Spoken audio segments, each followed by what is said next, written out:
Best team doesn't always mean best results. Mark Rogers TV making our way through the Power 5, previewing and predicting every team in the Power 5, plus the major independents. We have made our way to the ACC.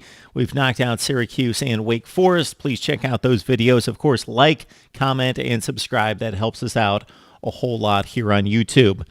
Talking Boston College football, 7-6 last year with a bowl loss to Iowa, 4-4 in the ACC. And 7-6 has pretty much become Steve Addazio's, that's his calling card. That's his record. It's 7-6, 7-6, 7-6, 7-6. Aside from 3-9 a couple years ago, that's Addazio's record. It's always 7-6. Now, how BC has arrived at 7-6 has changed a bit here over the last year and a half. So back to 2014, it was all Andre Williams. If any running back in recent times has carried a football team, it's Andre Williams. I'm not saying that he's been the best back in college football the past few years. I'm saying that he has carried the load more than any running back in college football. 2,200 yards, just a shade under a 2177 in 2014. They had no passing attack. Then in 2015 and 16, they basically had no offense. If you want a microcosm of the Boston College offense, go to the 3-0 loss to Wake Forest a few seasons ago. This was almost an all-time awful offense. They were so bad on offense that they ranked in the top 3 in total defense 2 times, and they went 3-9 the one season in having a top 3 defense. Okay, so the offense was non-existent in 2015 and 16 and for the first 6 games of 2017. And then pow. And that pow was A.J. Dillon. This Boston College team was 2-4 after 6 games last year, and those 2 wins were out-of-conference group of 5 wins. All right, A.J. Dillon shows up against Louisville after having carried the ball a handful of times in the first 5 games. They suddenly give this kid the ball, a freshman, 39 attempts against Louisville. At a time then we thought Lamar Jackson and Louisville was a much better team than poor Boston College. And Dillon rips them up for 272 yards and 4 touchdowns in a 45-42 upset win. BC finishes the season winning 5 of 6 games. They've got a new star of college football, a Heisman Trophy candidate. A.J. Dillon, one of the very best. And then for the remainder of the season, he basically, if he wasn't running for 150 yards per week, that was a down week. He just ripped it off through there as a 1,400-yard running back. Not only was A.J. Dillon as a freshman the offense, but they had a quarterback emerge as a freshman, and their leading receiver was a freshman. So they bring those freshmen back, and offensively, BC could be under the radar, sneaky good.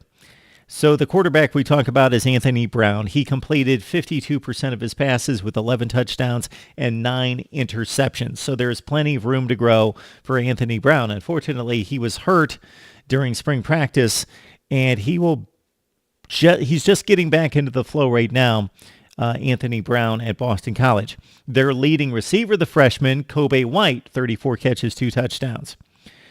We had Dan Rubin from Eagles Unlimited on a few weeks ago. Boston College fans, ACC fans, check out that video because that conversation really set us up on Boston College this season. But you got Jeff Smith at wide receiver, 25 catches, and Michael Walker as well with 19 receptions last season. The tight end is one of the best in the conference, and Tommy Sweeney. He caught 4 touchdowns among his 36 receptions. And you've got a redshirt freshman in Noah Jordan Williams, who may work his way into the lineup because he has more talent than the rest of these guys that we're talking about. The entire offensive line is back. That means 138 starts for an offensive line that led the way for those A.J. Dillon 150-yard plus efforts down the stretch last season. All right, defensively, as we mentioned off the top, BC was one of the very best in college football in 2015 and 16, ranking in the top 5 in the nation in defense. and they had a significant drop-off last season, and it's strange because the talent was just as good. Now, they had some injuries play a factor, but they had injuries when they fielded the top 5 defenses as well.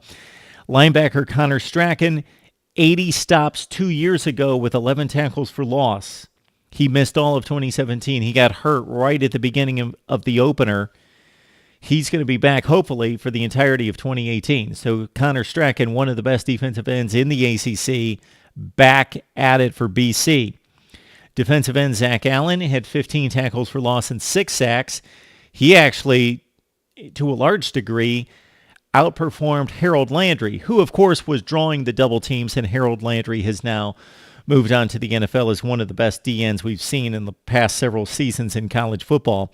But Zach Allen was the guy on the other end cleaning up the mess. So you've got Strachan and Allen, a superb defensive end combination. They're a little light in the middle, and at linebacker, their best player is Max Richardson. In the secondary, they lost both cornerbacks, although they've got a couple guys in Tajamir Torres and Hamp Cheevers with 2 interceptions who do bring back some experience at the corner position. The safeties are really good. Lucas Dennis had 83 stops, 7 picks, 7 interceptions from Lucas Dennis, and Will Harris as well with 83 tackles. So the defense is going to be a top 40 national defense. It's a good defense, but it's thin. Take the offense as well. Same story, thin. Not a lot of second-tier guys that are going to be productive or that we can count on. The first-string Boston College team, believe it or not, outside of Clemson, could compete for a division championship. If it all depended, if there was no attrition in football, just depended on the first team. If Anthony Brown progresses from a 52% passer to a reasonable improvement of 58-59% completion percentage and goes from an 11-9 touchdown to pick ratio to 18-8, something in that range, this team is going to be really good. The issues, again, depth. Number 2, place kicking. They only hit 12 of 20 field goals last year. They're going to play in a lot of close games. They need to hit it through the uprights. And number 3 is the schedule. Here we go. It's brutal. According to the Mark Rogers TV schedule analysis and rankings, number 12 in the nation. It's that tough. They get the toughest draw from the other division, the Coastal. They get to play at Miami and Virginia Tech. So they have to play the 2 best teams in the other division. They get Virginia Tech at home, so maybe that's a win. Then, of course, they play in the better of the 2 divisions in the ACC. They've got to take on Clemson, Florida State, Louisville, Wake Forest, NC State. They got the whole deal there. So this is what I see here. Out of conference, they've got some tricky games. Northern Illinois factored in. They've got Purdue on the road. And even though the Boilers were a much better team last year, going 7-6 and winning a bowl game, I like BC to go on the road and beat Purdue. I think they sweep the non-conference and they go 4-0. In the ACC, it's difficult for me to find more than 4 wins here. Okay, they beat Syracuse. And then the rest of the games outside of Clemson, and sure, Clemson lost to Pitt and Syracuse the last 2 years, so maybe they lose to Boston College. But we'll factor in Clemson as a loss. Boston College could beat anybody in the ACC. They could lose to anybody else on their schedule because it's that tough with Clemson, Florida State, North Carolina State, Louisville, Wake. Those are all wins or losses. So you got to collect them together and say, out of Miami and Virginia Tech, I think they beat the Hokies at home. They've got to go to Miami, difficult assignment. So they split those 2 games. Clemson, Florida State, North Carolina State, Wake, and Louisville tacked on to the Syracuse win. Well, they win 2 more games out of those 5. And you've got 4-4 in the ACC. You've got 8-4 overall. So a nice finish for BC, possible top 25 finish, depending on the bowl game. My thoughts on Boston College and Steve Adazio's 6th or 7th season and his most talented team that he's had at BC. The key is Anthony Brown, some field goal kicking. The schedule's rough, and everybody's got to stay healthy, unlike the past few seasons at Boston. Need to get your prediction on Boston College football. Sneaky ACC contender, despite the brutal schedule.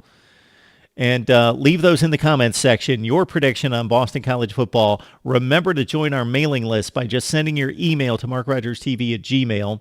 MarkRogersTV at Gmail. And what you get there is our weekly newsletter, which comes out week 1 of the college football season on Labor Day, following all the big games that first week. And then it comes out every Monday for you, right here on Mark Rogers TV, voice of college football.